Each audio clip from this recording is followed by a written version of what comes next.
Você já ouviu falar de saúde quântica? Sabia que os conceitos quânticos podem ser usados na medicina? Mas em quais casos ela é indicada? E como é feito o tratamento? Veja como a saúde quântica pode te ajudar agora no Saúde em Prática. E para falar sobre saúde quântica, recebemos aqui o terapeuta quântico Daniel Mariottini. Daniel, muito obrigada pela sua presença aqui no Saúde em Prática. O prazer é todo meu de poder estar aqui com vocês, compartilhando um pouquinho da minha experiência pessoal e profissional com os conceitos quânticos. Com certeza, é um prazer recebê-lo. Obrigado. Até para a gente já começar, então, para a gente entender um pouquinho de saúde quântica, acredito que pouca gente conhece sobre o assunto e eu estou aqui curiosa também. Quando a gente ouve falar em saúde quântica, né, imediatamente a gente lembra da física quântica. Qual é a ligação entre essas duas áreas, Daniel? Realmente, Juliana, foi aí que tudo começou, né? Porque a física, ela não tinha antigamente nenhuma conexão com a área da saúde. Era como a física lá, de repente a saúde aqui. Mas quando você começa a perceber que o conhecimento é uma coisa tudo interligada, que você consegue utilizar uma área, às vezes em outra, e às vezes é isso que faz a diferença, foi o que me chamou a atenção, né? Porque, por exemplo, a física normalmente só os físicos estudam, né? Eles vão gostar muito daquilo e vão ficar lá. Eu, mesmo tendo a formação na área da saúde, eu fui buscar alguns conceitos na física. E aí foi o que me surpreendeu. Porque, por exemplo, tem coisas que fazem a gente perceber o mundo de maneira diferente.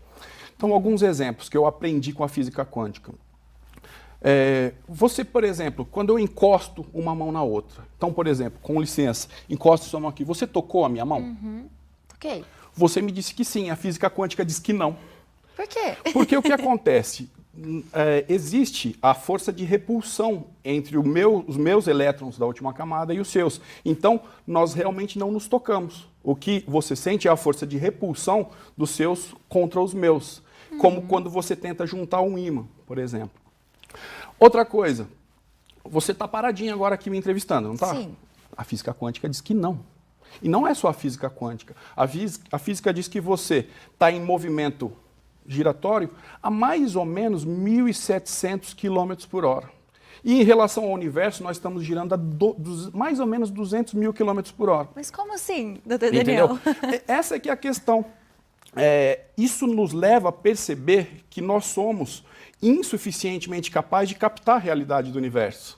Entendeu? Muitas das nossas percepções, elas são erradas. Então, quando você vai estudar a física quântica, que por definição é a ciência que estuda o mundo subatômico, você vai perceber que o comportamento naquele nível é diferente do que nós conseguimos perceber. Então, você, eu e todo mundo que está aqui, para a física quântica, nós não somos matéria. E, aliás, um conceito que é importantíssimo colocar, por exemplo, é que você é composta por quê? Por átomo, em última análise, vamos pensar assim. Só que os átomos são compostos. Não é o número que eu estou falando. Os físicos, sejam mestres, doutores, e não os místicos, nem os esotéricos que dizem isso que eu estou afirmando. Eles são compostos, os nossos átomos, eles são compostos de 99,9, com 12 casas depois da vírgula, de energia. Legal. Entendeu? Então fica difícil hoje em dia, se você acompanhar os estudos da física, você dizer que o que existe é a matéria. Na verdade, a matéria é um caso particular de manifestação da energia. Então, pensando assim, fica mais fácil de você conseguir se abrir para esses conceitos.